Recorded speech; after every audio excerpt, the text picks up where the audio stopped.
guys, it's your girl Sunny Gay No Clouds. I know it's been a while since you guys have seen me. You're probably like, where have I been? I haven't put any new content on my page, but I'm back, and I recently graduated from college, so I am a graduate with my BS in psychology, so I'm very happy and proud about that. I have been busy just trying to live life and all that good stuff. So if you guys want a video about all that, going to college, how I got my degree, blase, let me know in the comment section below. But today, I am actually here because now I'm out of college and I want to talk about something that I feel like it is important to everybody, anybody that's going to college, no matter how old you are, how young you are, is let's talk about college debt. I think that's important. So let's get into this video and talk about it. Alright. So if you see me look down a couple of times, because I'm looking at notes on my phone and stuff that I wrote down for you guys. Alright. One of my first tips to help you get out of college with either almost no debt or debt free is going to be, if at all possible, stay at home. I know we all, especially young people, we all want to go off abroad, some in other states, some in other cities in the same state that we live, but in our society today, that's not feasible. I mean, for me personally, like, I owe less than $10,000 in loans. I owe $6,000 in student loans completely. That is my total with my interest and all. And with that being said, most of those loans that I took out were for housing. Nothing actually covered my tuition. It was for my housing. Okay? So let's just get that straight. If you are going to school and you want to go elsewhere, consider that. Consider rent, consider bills, consider your commute, and consider living on college, because we all know if you live on campus that they're going to run you that fee for the CAF, or, you know, whatever you have, the store, whatever you may have at your university or college. They're going to charge you money that you sometimes don't even use, just to say that you have a CAF fee on there, just in case that you want to go. So if you don't want to go, don't use that. And if at all possible, just don't stay at home. You know, I mean, stay at home. Sorry, stay at home.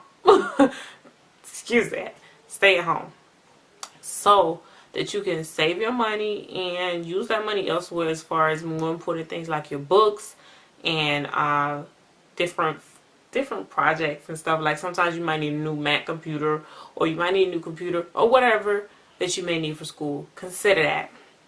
Another big tip of mine is something that mostly a lot of people don't do. I don't know what religion you practice, or if you guys may be religious, but I like to consider myself a Christian, and it's something that I like to say I like to try to live the Christian way as much as I possibly can, even though that's not easy.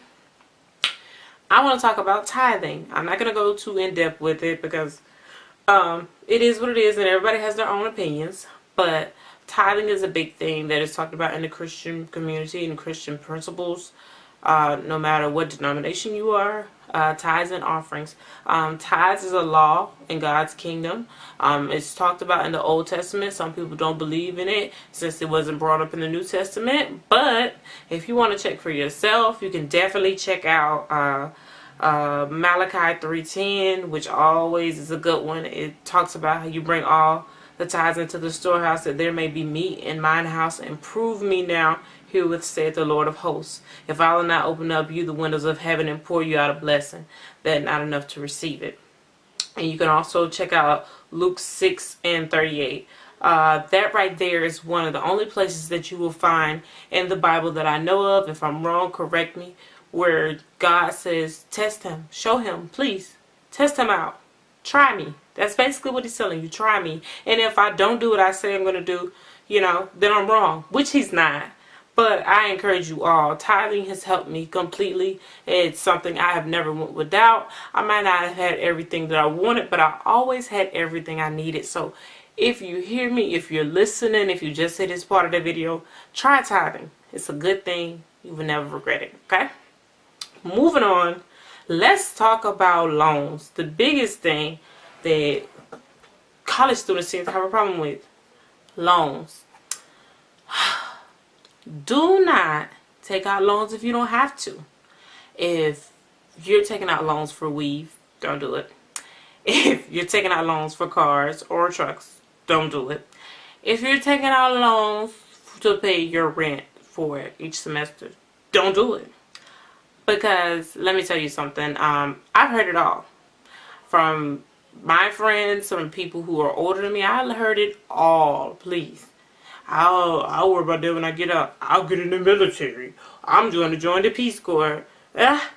Anything that they can think of to not pay that back. But at the end of the day, sweetheart, you're going to have to pay that money back. Whether they garnish your wages or they decide to garnish your income tax, and that's not fun because I like my money. I don't know about you, but I like my money. And I wouldn't want my income tax garnished because that's the time of the year that you at least get some of that money back that they stole from you. So I like my shmoney, you know. So I definitely will have to do better in that area with that. So like I tell everybody else, if you need to take out loans, only take out what you have to. Do not take out any more. Do not take out any less.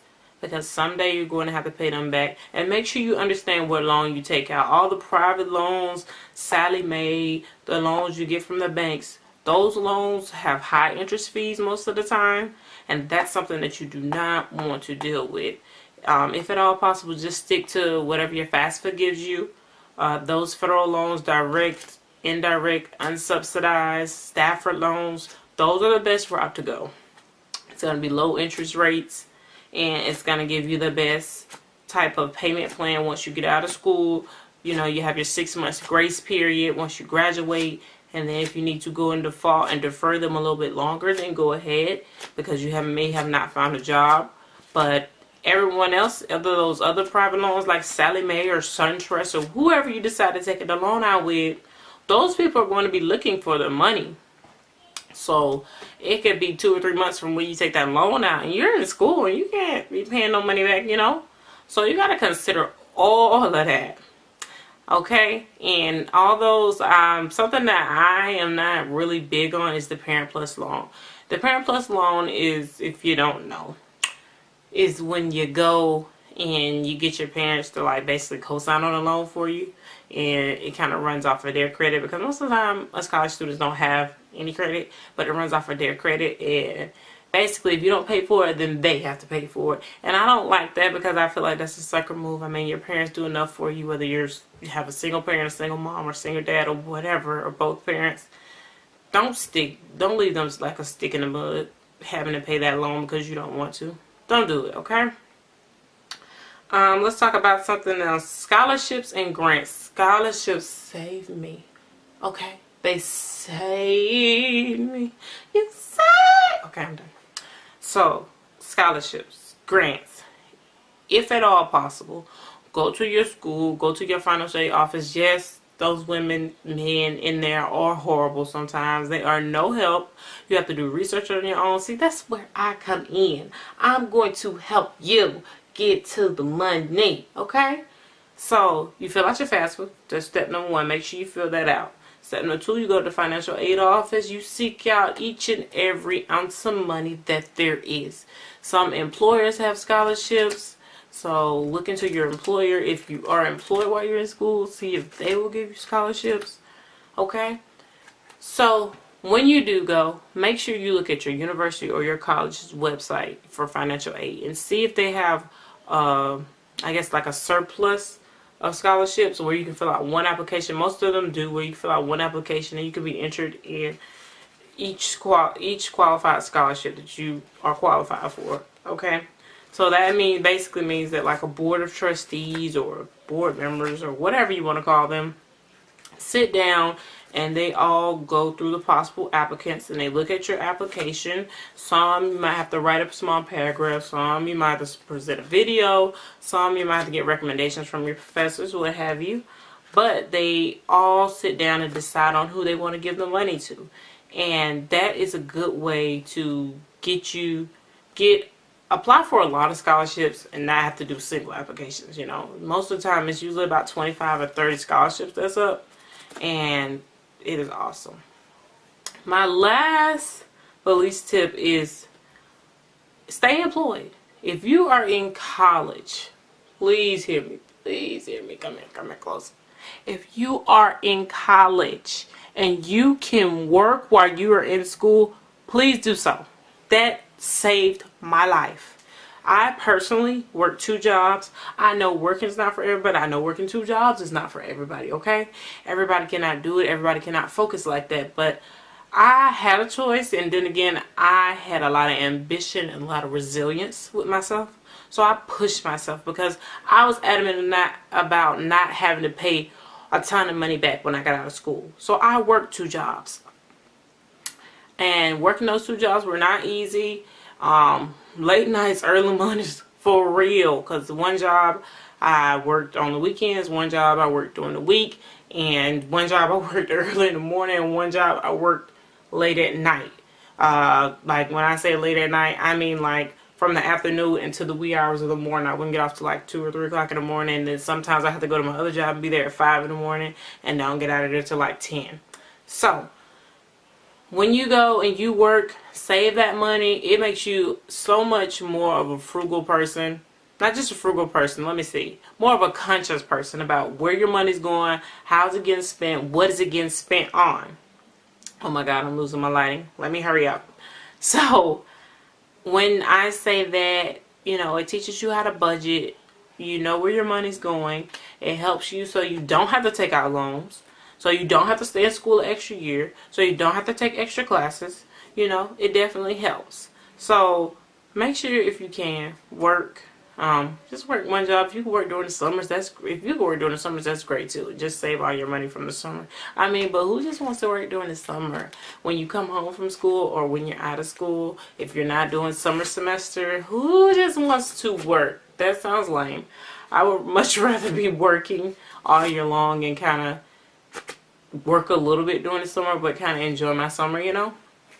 So if you want more tips on how to come out of college and be debt free, or be definitely steer clear of those 30, 20, 40K, 50K, whether you're in undergrad or graduate school, make sure you think about yourself. Think about it. At the end of the day, college is for somebody, but it's not for everybody. And remember that no matter whether you get a job or not, we're all in it to win it. Nobody goes to college just to go for fun, okay? Let's be for real. We all go to college to try to get a better job in hopes to get a lucrative job, a better job in the field of something that we're interested in, you know? So make sure, even if it doesn't go that way that first year or first 6 months or however many years, if it doesn't go that way and it takes you a while before you get a job in your field or you find something that you truly like, make sure that you're okay with that and know that you did great. You did good. Don't let anybody take that away from you, okay? You got to be proud of yourself. But if you want more college tips, more videos about college, let me know. Comment below. Thumbs up. Whatever you want. But I'll see you guys next time. And thanks for watching my video. Bye, guys.